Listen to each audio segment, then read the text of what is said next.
ప్రభుత్వ సంక్షేమ పథకాలు అభివృద్ధి కార్యక్రమాలు గ్రామ స్థాయిలో సక్రమంగా అమలవుతున్నాయా? ప్రజలకు ప్రభుత్వ సేవలు పూర్తి స్థాయిలో అందుతున్నాయా? క్షేత్రస్థాయిలో ప్రజలు ఎదుర్కొంటున్న సమస్యలేమిటి అనే అంశాలను ప్రత్యక్షంగా పరిశీలించి ప్రజా సమస్యలకు తక్షణ పరిష్కారం చూపే లక్ష్యంతో జిల్లా కలెక్టర్ హిమాంశు శుక్లా ఆధ్వర్యంలో గురువారం మనుపోలు మండల కేంద్రంలో పల్లె వీక్షణ కార్యక్రమం నిర్వహించారు.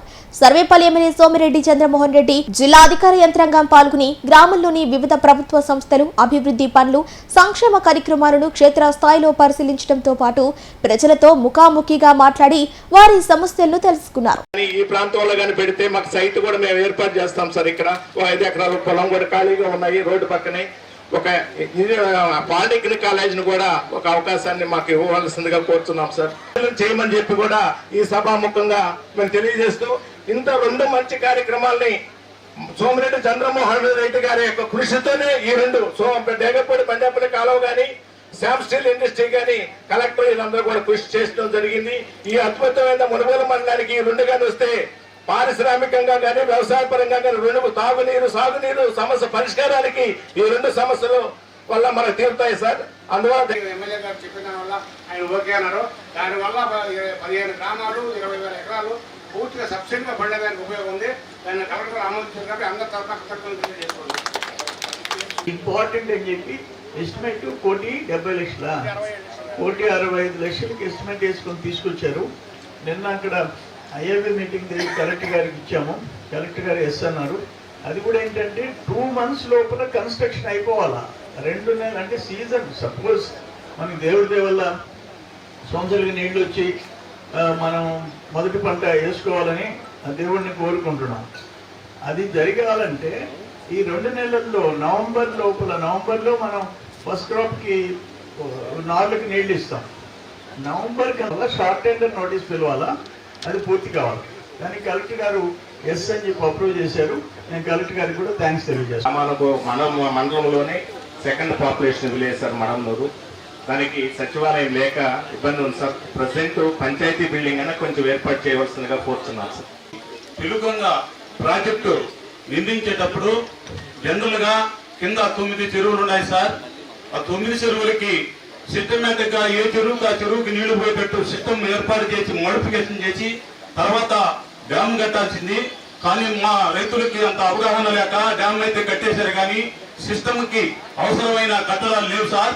ఒక ఎగ్జాంపుల్ ఏంటంటే లోగడ ఉండేది పెద్ద ఏరు ఒకటేసారి వచ్చి 9 చెరువులకి నీళ్లు పారాయి సార్. ఇప్పుడు ఆనకట్ట కట్టిన తర్వాత 250 క్యూసిక్లు వదులుతున్నారు సార్. ఆ 250 క్యూసిక్లు ఒక్కొక్క చెరువు పెట్టుకుంటే కింద చెరువుకి రావు నీళ్లు. దానికి అవసరమైన సిస్టమ్ ఒక చెరువుకి నీళ్లు పారేటప్పుడు 2వ చెరువుకి ఆపి చేయకుంటే అక్కడ క్లాషెస్ వచ్చే ప్రమాదం ఉంది. దాన్ని సిస్టమేటిక్ గా చెరువులకన్నిటికీ సిస్టమ్ స్టెప్పులుగా ఏర్పాటు చేయాలని చెప్పి మనం చేసుకుంటున్నాం సార్. మాకు పైప్ లైన్ ద్వారా నీళ్ళు పోవాలి. సైకిల్ ద్వారా ఆ సైకిల్ ద్వారా నీళ్ళు పోవాలి. సాగునీటి ఈ సైకిల్ సిస్టమ్ అనే దానివల్ల మాకు చెరువులు నీళ్లు అందవు. ఆ కారణంగా ఈ సంవత్సరం పంట ఎండిపోతుంది. తమ దృష్టి చేసుకొచ్చాము. దానికి పైప్ లైన్ వేసాను. దానికి చేసాం. దాన్ని ప్రజెంట్ అయితే ఇప్పటి వరకు అయితే ఈ సీజన్కి ఇబ్బంది లేదు కానీ నెక్స్ట్ మళ్ళా మనకు పర్మనెంట్ సొల్యూషన్. ఆ రోజు FDRలో అంత గ్రాంట్స్ ఉండవు. నేను ఇంజనీరింగ్ డిపార్ట్మెంట్ ద్వారా ఆదేశించి వాళ్ళ ద్వారా మీకు శాంక్షన్ ఇప్పిస్తానని చెప్పి మీరు మా గ్రామానికి ఇచ్చేసినప్పుడు చెప్పారు సార్. మీరు దాన్ని ఒకసారి అధికారులతో మాట్లాడి దానికి శాశ్వత పరిష్కారం చూపించారు సార్. ఇంకొకటి మేము వెంటనే చంద్రబాబు రెడ్డి గారు లెటర్ ఇచ్చారు. మీరు మాకు అధికారులకు ఇచ్చి ఆదేశించి చేయిస్తానప్పుడు మీకు కృతజ్ఞతలు తెలియజేస్తున్నాం. అప్లై చేస్తున్నాం సార్. మన విఆర్ఓ గారు, ఆర్ఐ గారు, ఎంఆర్ఐ గారు అందరూ పరిశీలించి అమరా క్యాష్ మీకు ఇప్పిస్తామన్నారు. ఇప్పుడు గత 6 నెలల నుంచి మేము ఎంఆర్ఓ తిరుగుతూనే ఉన్నాం కానీ మాకైతే పని రాలేదు. మొన్న వచ్చాము స్పందించి మా ఎంఆర్ఓ గారికి ఇచ్చారు. అంగన్వాడీ భవనాలు కూడా ఎంఆర్ఓ గారి దీంతో లాస్ట్ వీక్ స్థలాన్ని కూడా చూశారు సార్. వీరంత త్వరగా ఆ స్థలాన్ని మా అంగన్వాడీ భవనాన్ని కేటాయించారు సార్. ఆల్మోస్ట్ అన్ని మండలాలు కవర్ అయిపోయినాయి. చాలా సంతోషంగా ఉంది.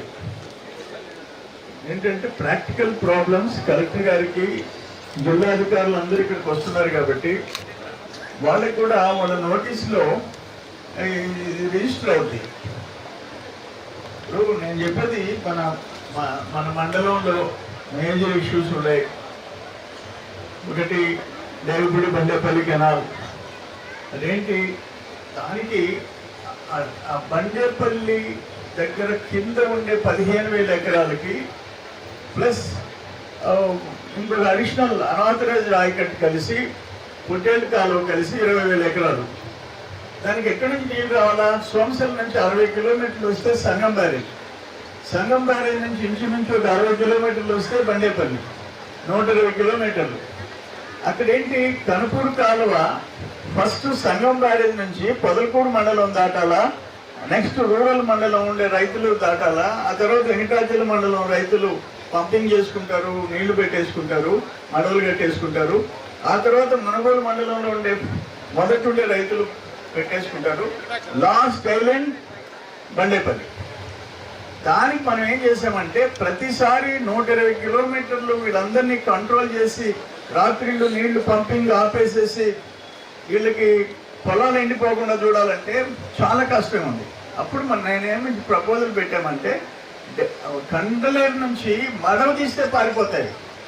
జస్ట్ మడవ తీస్తే 2 గంటల్లో వచ్చేస్తాయి, ఈ ఆయకట్టులోకి ఎంటర్ అయిపోతాయి. ఆ నీళ్లు ఎక్కడి నుంచి వస్తాయి? కండలేరు నీళ్లు సోమశల నుంచి కండలేరుకి వస్తాయి. కండలేరుకి సొంత క్యాచ్మెంట్ ఏరియా లేదు, దాని కెపాసిటీ 3 TMC మొత్తం సోమశల నుంచి వస్తుంది. ఎట్ట కండలేరులో స్టోరేజ్ ఉంటుంది. లాసెస్ కూడా తక్కువ అన్నమాట. ఇదంతా కాలం మీద రావటం, మధ్యలో ఒక రిజర్వాయర్ కింద ఉండే ఆయకట్టుని మళ్ళీ 2వ రిజర్వాయర్ ఎట్టు పెడతామని ప్రిన్సిపల్ సెక్రటరీ ఆపితే నేను పోయి కన్విన్స్ చేసి సీఎం గారికి చెప్పి దాన్ని శాంక్షన్ చేయించాం. ల్యాండ్ ఎక్విజిషన్ అంతా కలిసి 40 కోట్లు, ఓ 35% పనైంది. అవతల మళ్ళీ వాళ్ళు ఎమ్మెల్యే ఎలక్ట్ అయినాడు, ఆపేసేసారు. వాళ్ళ కాంట్రాక్టర్స్ 11% లెస్ చేశారు. అక్కడ ఉండే కడపలో ఉండే కార్పొరేటర్స్ వర్కౌట్ చేస్తున్నారు. 2 కార్పొరేటర్స్ వాళ్ళు పెట్టేపేట ఎత్తుకొని వెళ్ళిపోయినారు. ఎందుకనంటే మేము లోకల్గా మీ నాయకులతో ఏగలేకున్నామయా, మీకు దండం అని చెప్పేసి వెళ్ళిపోయినారు. ఇప్పుడు మనం వచ్చిన తర్వాత దాన్ని 2 రకాలు, ఒకటి క్యాన్సిల్ చేసి ఫ్రెష్ టెండర్ పిలవటం, లేదు యాజ్ ఇట్ ఈజ్గా 16C కింద ఉన్న SSR rate standard schedule of rates కింద 16C కింద కొత్త రేట్లు వస్తాయి, దాంట్లో 11% మైనస్ అవుతుంది. దానికైనా సిద్ధం మన వాళ్ళు చేసేదండి. ఇది చాలా అవసరమైన ఆల్మోస్ట్ 20,000 ఎకరాలకి లైఫ్ అన్నమాట.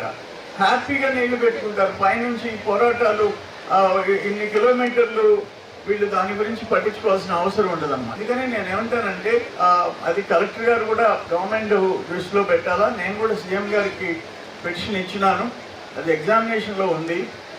ఎస్సీ ఇరిగేషన్ కూడా దీని అత్యవసరం ఉందని చెప్పేసి వాళ్ళ నోటీస్కి తీసుకుపోవాల్సిన అవసరం ఉంది. ఇది ప్రధానమైన సమస్య డేగపూడి బండేపల్లి కెనాల్. రెండోది ఏంటంటే మనకి ఆ శ్యామ్ స్టీల్ ఇండస్ట్రీస్ వచ్చింది. అది ఆల్మోస్ట్ నేను రైతుల ఫీల్డ్లోకి వెళ్ళాను, దాంట్లో ఉండే సమస్యలన్నీ విన్నాను. అది ఆ మేనేజ్మెంటు, రెవెన్యూ, రైతులు మనము కూర్చుంటే దాన్ని సార్ట్అవుట్ చేసేస్తాం, పెద్ద ఇష్యూ ఉండదు. సపోజ్ మధ్యలో 20 ఎకరాలు పట్టాలో చుట్టుపక్కల రైతులు ఆ నీళ్లు నిల్వ చేసి వాళ్ళ పట్టా పొలంలో చెరువులాగా చేసి దాన్ని వాళ్ళు పంపింగ్ చేసుకుంటూ వచ్చినారు. అది ఇప్పుడు పట్టా ల్యాండ్.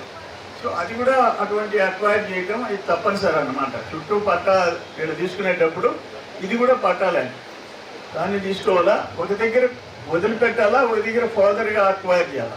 ఇటువంటివన్నీ రైతులతో మాట్లాడి నేను పూర్తిగా వాళ్ళతో సమావేశం ఏర్పాటు చేసి ఫీల్డ్ లెవెల్లో కూడా పోయించిన విషయాన్ని మీ అందరికీ నేను తెలియజేస్తున్నా. ఇంకోటి కలెక్టర్ గారికి ఏంటంటే జగనన్న కాలనీ వాళ్ళు స్థలాలు ఇస్తే మనకి సంతోషం. 9 అంకణాలు, 1.5 సెంటు. 1.5 సెంట్ అంటే ఏం చేస్తారు? కనీసం ఇల్లు కట్టుకొని బాత్రూమ్ కట్టుకోలేరు.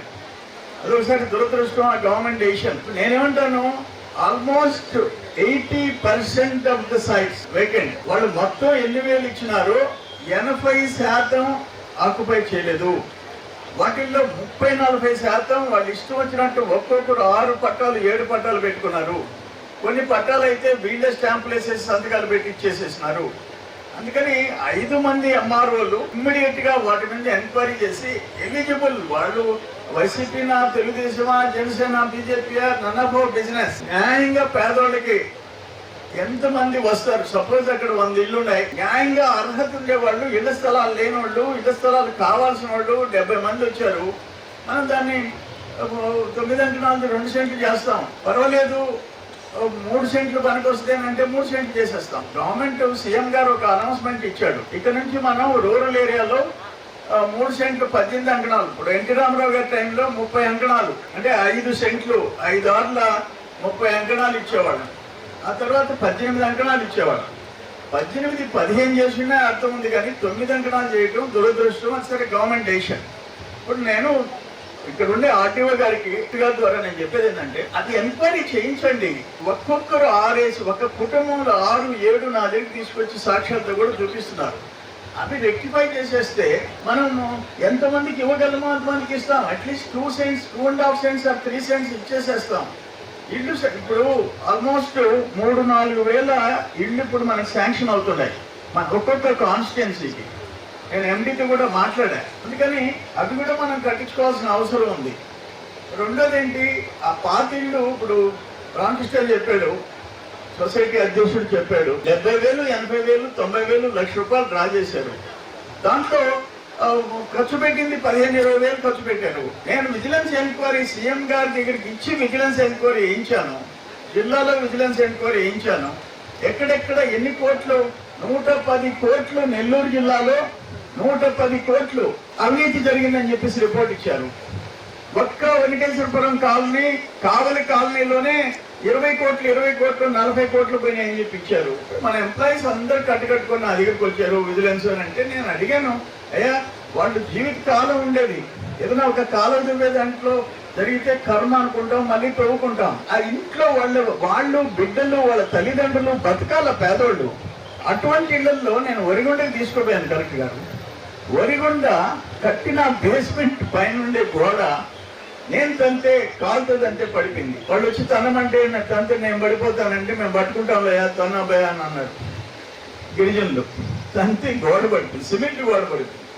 అటువంటి కొన్ని దగ్గర అసలు ఇప్పుడు చిట్టేపల్లి, పొదలపూర్ మండలం బేస్మెంట్ కింద లేదు, నేల మీద కట్టేసేసినారు, పైన కట్టేసేసారు. ఇటువంటి ఘోరాలు నేరాలు జరిగిపోయినాయి. వాటిని ఎట్లా రెక్టిఫై చేయాలా, ఏ ఇళ్ళు పనికొస్తాయి? నేను పని చేశాను వరిగొండలో. ఆ బేస్మెంట్ పనికొచ్చే వదిలేయండి, పనికిరాని వాళ్ళ చేత చేయించండి, రెన్యూ చేయించండి, రివైవ్ చేయించండి. అందుకని ఇది ఒక ప్రధాన సమస్య. 36 కోట్లు నోడా నుంచి శాంక్షన్ అయినాయి, చేసేసారు. కర్మ ఏ ఊరికి పోయినా అయ్యా మేము దోమలు, ఈడ కప్పలు సస్తున్నాము, మురుగునీటితో బతకలేకపోతున్నాం, జబ్బులు వస్తున్నాయి, రివర్స్ నీళ్లు వస్తున్నాయి, అవుట్ఫ్లో లేదు, బయటకు పోవడం లేదు, నీళ్లు వెనక్కి వస్తున్నాయి, మా ఇళ్ళ కాడ నిలబడిపోతున్నాయి. ఈ డ్రైన్లు తీసేయండి, డ్రైన్లు కట్టకపోయినా పర్వాలేదు తీసాడు బారేయండి, లేకపోతే దాన్ని ఏదైనా రిపేర్లు చేయించి మామూలుగా పనిచేసేటట్టు చేయండి అని చెప్పి ఏ ఊరికి పోయినా మేజర్ కంప్లైంట్స్లో ఇది కూడా ఒకటి హౌసింగ్, 2 డ్రైన్స్, 3 బేస్మెంట్లు, 4 ఇళ్ల స్థలాలు, దొంగ ఇళ్ల స్థలాలు. ఇవన్నీ దృష్టిలో పెట్టుకొని వాటిని ఎట్లా పరిష్కారం చేయాలా అంటే మనం చెప్పేది అత్యంత పేదరికంలో ఉండేవాడు. ఇప్పుడు అక్కడ మళ్ళీ ఇప్పుడు బేస్మెంట్ లెవెల్లో బీసీలు జోలికి పోలా, ఏమంటామో 3rd టైప్ ఆఫ్ వాళ్ళు కట్టేసుకుంటారు, డబ్బులు ఇస్తారు. ఆప్షన్ 2 వాళ్ళు కడుతుంటే మెటీరియల్ వెళ్ళిస్తారు, వాళ్ళు సొంతంగా కట్టుకుంటారు బెనిఫిషరీ. ఆప్షన్ 3 ఏంటంటే అసలు వాళ్ళకి ఏం సంబంధం లే, గిరిజనులు లాంటి పేదోళ్ళకి వీళ్ళు కాంట్రాక్టర్. 2,30,000 చంద్రబాబు నాయుడు గారు 2018లో ఎస్సీల సమావేశం వేణుగోపాల స్వామి టెంపుల్ ల్యాండ్స్ లో పెడితే నేను అప్పుడు మంత్రి ఉండా.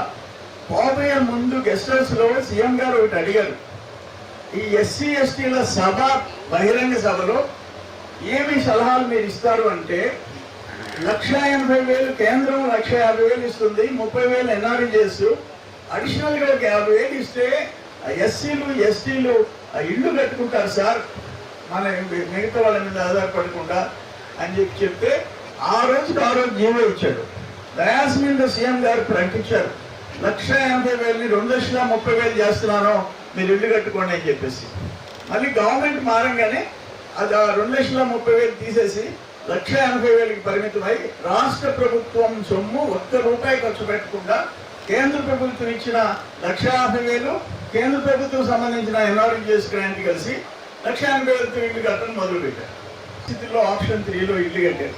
అవి కూడా రెక్టిఫై చేసి అవసరమైతే పనికిరాని బేస్మెంట్ వాళ్ళ చేత కట్టించగలిగితే కట్టించడం, లేదు క్రిమినల్ కేసులు పెట్టడం, రికవరీకి పెట్టడం, అట్లీస్ట్ గవర్నమెంట్ నుంచి కొత్తగా శాంక్షన్ అయ్యే ఇళ్లలో వాటిని ఇంక్లూడ్ చేయించాల్సిన అవసరం ఉంది. నేను ఇది శాసనసభలో కూడా నేను మాట్లాడిన విషయాన్ని మీ అందరికీ నేను తెలియజేస్తున్నా.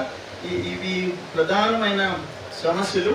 అందుకని ఫస్ట్ ఆఫ్ ఆల్ ఇళ్లల్లో గృహప్రవేశాలు ఇళ్ళు కట్టుకొని ఖాళీగా కర్రతమ్మ చెట్లలో ఉండిపోయిన జగనన్న కాలనీలు మాత్రం ఒక్కసారి స్క్రూటినీ చేసి న్యాయమైన వాళ్ళకి ఇళ్ల స్థలాలు ఇచ్చి, అన్యాయంగా ఇనామీ పేర్లు పెట్టుకొని ఒక్కరు 5-6 తీసుకునే డిడక్ట్ చేసి ఎవరికి అవసరమో, ఎవరు ఎలిజిబుల్లో, ఎవరికి అర్హత ఉందో ఆ పేదోళ్ళకి పట్టాలు ఇచ్చే కార్యక్రమం తొందరగా సరిపోవాలా. రెండోది ఆర్డీఓ గారు ఇంకోటి కూడా, కొన్ని గవర్నమెంట్ ల్యాండ్స్ మనం పేదోళ్ళకి అంటే మండలానికి 1-2 ప్లేసుల్లోనే ఉన్నాయి. ఏదైనా 20 ఎకరాలు 30 ఎకరాలు ఉంది, ఆ పేదోళ్ళకి తలా ఎకరా ఇచ్చేదానికి ఆ పట్టాలు అసైన్ చేయటం, అది కూడా మనకి ఇంపార్టెంట్. అవసరమైతే అసైన్మెంట్ కమిటీ మీటింగ్ ఫ్రీక్వెంట్గా పెడతాము, పెట్టేసేసి అవి కూడా క్లియర్ చేసేదానికి మనం చర్యలు తీసుకోవాలని చెప్పేసి కోరుకుంటూ, కలెక్టర్ గారు వచ్చిన తర్వాత అనేక మార్పులు తీసుకొచ్చాడు. ఆయన పబ్లిక్ రెస్పాండ్ కావటం, ఈవెన్ గ్రీవెన్స్ డేలో కూడా స్పందనలో కూడా కలెక్టర్ గారు క్లియర్ డైరెక్షన్స్ ఇవ్వడం, పీజీఆర్ఎస్ కూడా ప్రాపర్గా జరిగేటట్టు చూడటం, ఈ పల్లె వీక్షణ కార్యక్రమానికి రావటం, ఇవన్నీ స్పాట్లో అప్పుడు కూడా చాలా పిటిషన్స్కి ఇక్కడికిక్కడ వాళ్ళకి అధికారులకి క్లియర్ డైరెక్షన్ ఇచ్చాడు. అందులో డిస్ట్రిక్ట్ ఆఫీసర్స్తో పాటు ఈ మనుగోలు ప్రాంతంకి రావడం జరిగింది.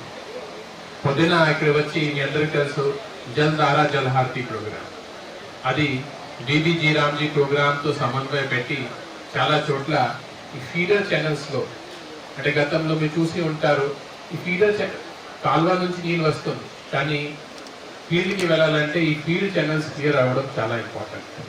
చాలా చోట్ల జరగడం లేదు, కానీ లాస్ట్ 1 year 2 years నుంచి చాలా కష్టపడి ఇవన్నీ ఫీడర్ ఛానల్స్లో ఉన్న వీడిని తీయడం జరుగుతున్నాయి.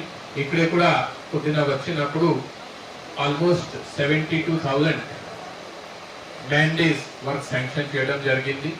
దీనివల్ల ఇప్పుడు పైన నుంచి అంటే మనుగోలు ట్యాంక్ నుంచి వచ్చిన నీళ్ళు కింద వరకు వెళ్తాయి.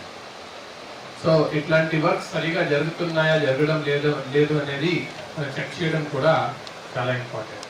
తర్వాత ఒక గ్రామ స్థాయిలో చాలా ఇన్స్టిట్యూషన్స్ ఉంటాయి.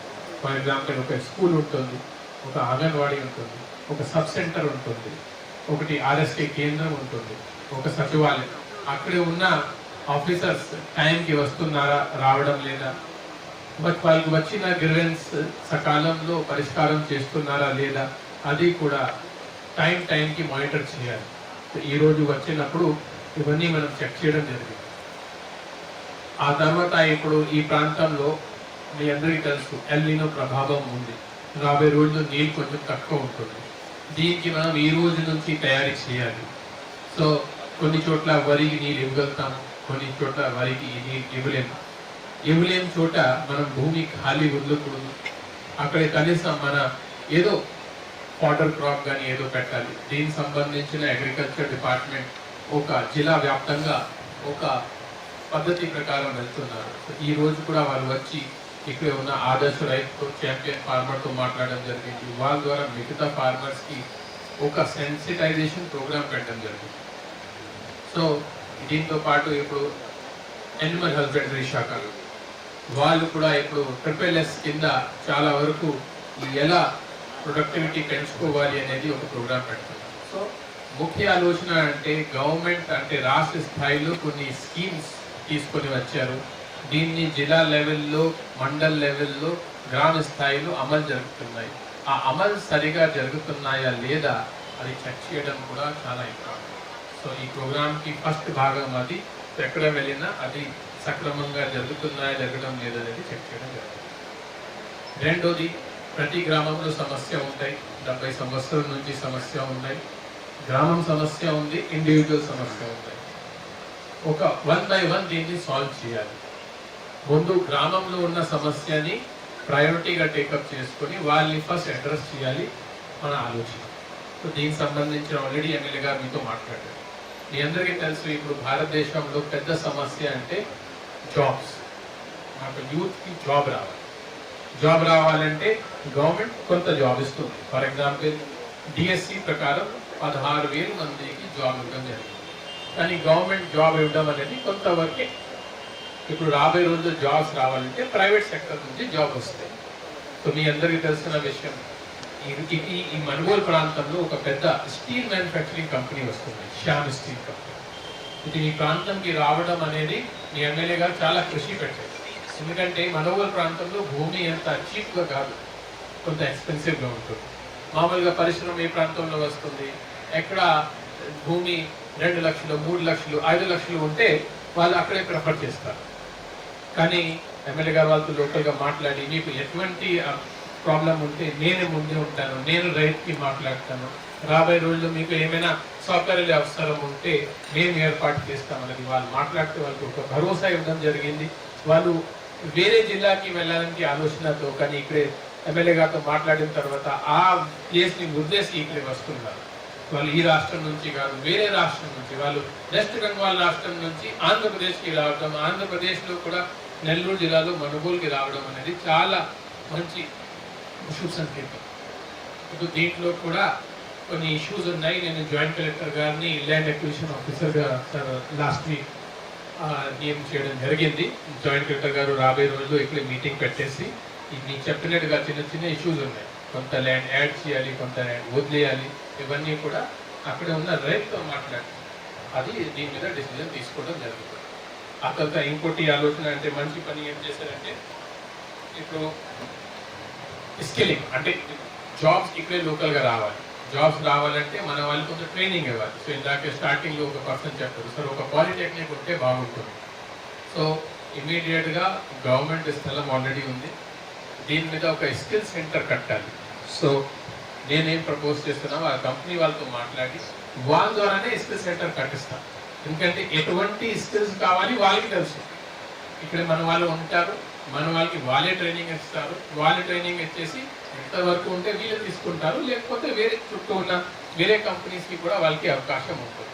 ఇది ఆలోచనతో ఈ కంపెనీది కూడా మనం కొంచెం ఫాస్ట్గా ల్యాండ్ అక్విజిషన్ చేసుకొని త్వరలోనే గ్రౌండ్ అయినట్టుగా మనం ప్రయత్నం చేయడం జరుగుతుంది. ఇప్పుడు మీ అందరికీ తెలుసు, ఈ ఇరిగేషన్ వ్యవస్థ ఎప్పుడో 30-40 years బ్యాక్ స్టార్ట్ చేయడం జరిగింది.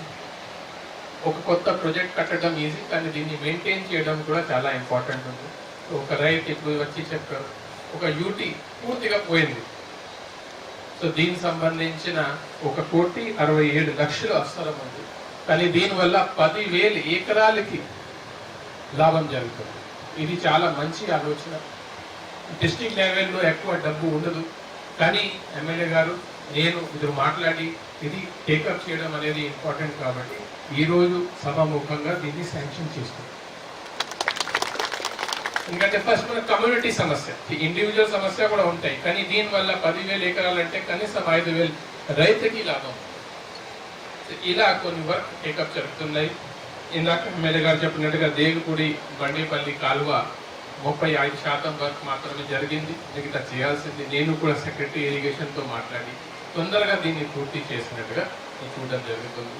ఇలా కొన్ని ఇండివిజువల్ సమస్యస్ కూడా చెప్పడం జరిగినాయి. ఫర్ ఎగ్జాంపుల్ కొంతమందికి ఇల్లు కట్టడం లేదు, కొంతమందికి పెన్షన్ రావడం లేదు, పొద్దున కలిసినప్పుడు వాళ్ళకి ఏదో సాంకేతిక కారణం అంటే అమ్మగారు నాన్నగారు లేరు కాబట్టి వాళ్ళకి తల్లికి వందనం రావడం లేదు. ఇట్లాంటి చిన్న చిన్న సమస్య ఉన్నాయి. సచివాలయం సిబ్బంది వాళ్ళు దీన్ని సాల్వ్ చేయలేరు, ఎందుకంటే అది రాష్ట్ర స్థాయి లెవెల్లో మాట్లాడాలి.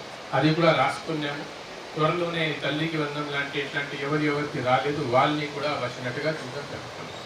ఈ హౌసింగ్ అనేది కొంత ఇష్యూ ఉంది, గతంలో కొంత మిస్టేక్స్ జరిగినాయి, దీన్ని సర్దు చేయడానికి కొంత టైం పడుతుంది. సో అది కూడా ఇంతవరకు సాధ్యం ఉంది, అది మనం ఒక ప్లాన్ ప్రకారం వెళ్తుంది.